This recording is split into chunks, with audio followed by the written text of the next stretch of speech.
Yesterday we discussed Newton's first law of motion, and I told you that Newton's first law of motion is also known as law of inertia.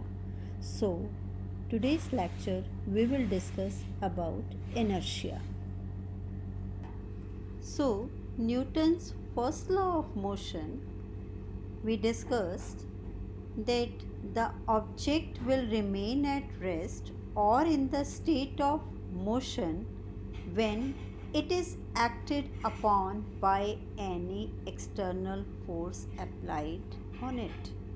Means कोई object अगर वो rest पर है तो rest में रहेगा, moving है तो मूविंग रहेगा, जब तक हम उसके ऊपर कोई एक्सटर्नल फोर्स अप्लाई नहीं करते हैं. If some books are lying on the table, it will remain on table unless some force is applied on it. तो मीन्स ये बुक्स क्या हैं, रेस्ट पोजीशन पर हैं, तब तक रेस्ट में रहेंगी जब तक हम इनके ऊपर कोई फोर्स अप्लाई नहीं करते. It means that some external force is required to change the state of the body, whether it is rest or it is motion. The tendency of the body to be in a state of rest or to be in a state of motion is called inertia.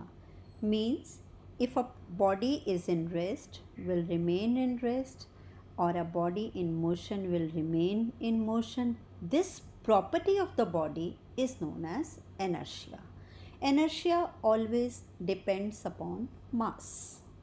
Inertia, it is of three types: inertia of rest, inertia of direction, and inertia of motion. Let us discuss examples based on this. We will make clear the concept with the help of many examples. You are sitting in a bus. Bus is at rest and suddenly it starts moving. What happens? आप किसी बस में बैठे हो, car में बैठे हो, आराम से बैठे हो, एकदम से बस चलती है तो क्या होता है? आप क्या होते हो? पीछे की ओर गिरते हो. और अगर बस चल रही है, एकदम से ब्रेक लगे, तब क्या होता है? यू फॉल फॉरवर्ड, आप आगे गिरते हो. और अगर बस टर्न लेती है तो आप क्या करते हो? साइड पे गिरते हो. So this is all due to inertia. I'll explain. In a bus, the bus is standing, the bus is at rest, and you are also in a rest. The body is also in a rest. You are in a bus, आप एक बस में हो, बस एकदम से चल पड़ी तो क्या हुआ? What happens?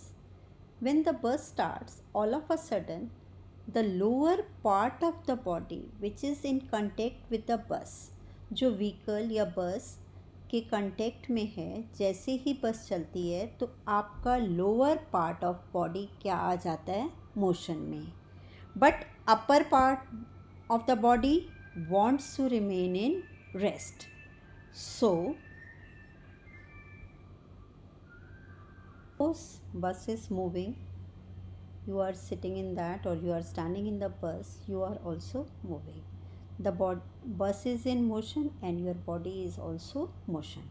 Suddenly bus stops. What happened?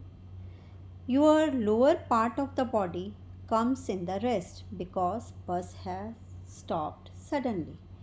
बस रुक गई, आपका लोअर पार्ट बॉडी का क्या रह गया? रेस्ट में आ गया. मोशन से किस में आ गया? रेस्ट में. पर अपर पार्ट स्टिल मोशन में है तो वो किस में रहना चाहेगा? मोशन में. क्यों? Because of inertia. Which inertia? Inertia of motion. So upper part of the body will want to remain in motion, so we fall forward. जब बस एकदम से रुकती है तो हम आगे की ओर गिरते हैं. जब बस रुकी हुई है और एकदम से चलती है तो हम पीछे की ओर गिरते हैं. जब हम पीछे की ओर गिरते हैं, हम रेस्ट में रहना चाहते हैं, that is due to inertia of rest.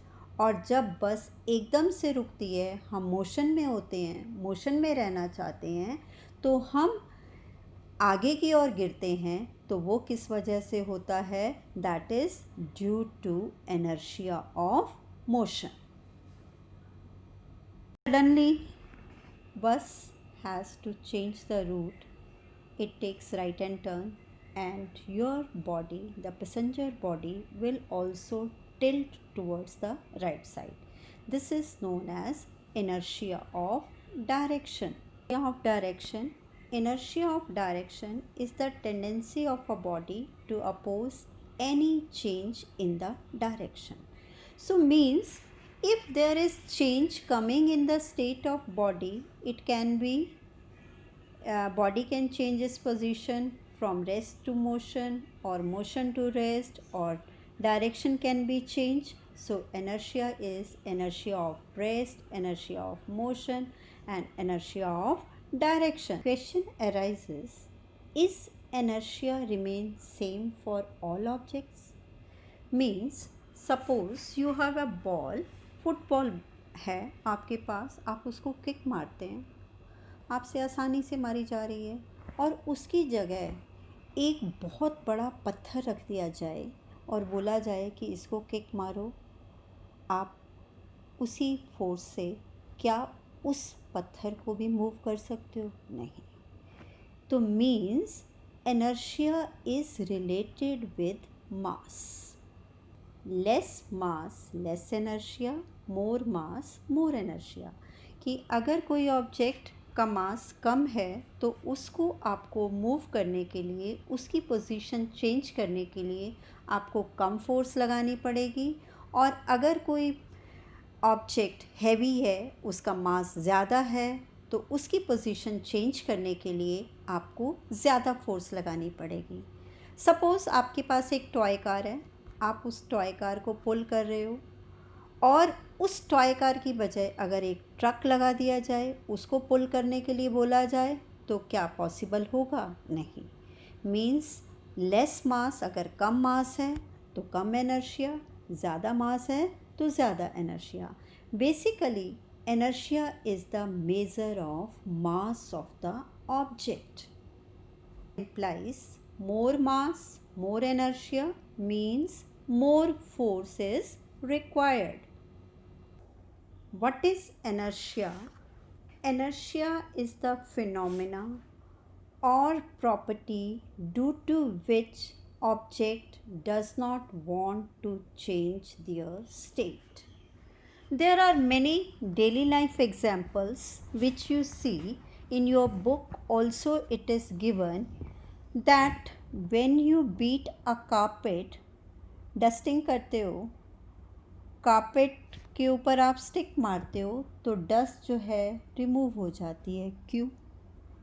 जब आप कारपेट के ऊपर कोई स्टिक मारते हैं तो कारपेट जो है किस में आता है? मोशन में। पर डस्ट क्या होती है? रेस्ट में। वो किस में रहना चाहती है? Rest.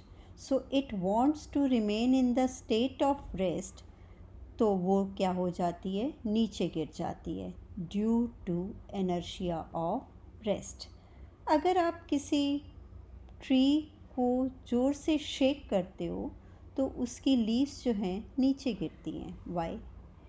When you shake the tree, the branches come into motion, but leaves are in rest. They want to remain in rest, due to which they fall. इसी तरह से आप कपड़े झाड़ के सुखाते हो, पानी की ड्रॉपलेट्स क्या हो जाती हैं? नीचे गिर जाती हैं। तो ये सारे एग्जाम्पल्स क्या हैं? Due to inertia of rest. So similarly you have the examples of inertia of motion. तो inertia क्या है? जब फोर्स अप्लाई होती है तभी उसकी पोजीशन क्या होती है? ऑब्जेक्ट की चेंज होती है। और न्यूटन फर्स्ट लॉ भी क्या कहता है कि कोई भी ऑब्जेक्ट अगर रेस्ट में है तो रेस्ट में रहेगा, मोशन में है तो मोशन में रहेगा, अनलेस जब तक हम उसके ऊपर कोई फोर्स नहीं लगाते हैं। तो means Law of inertia or Newton's first law of motion is one and same thing.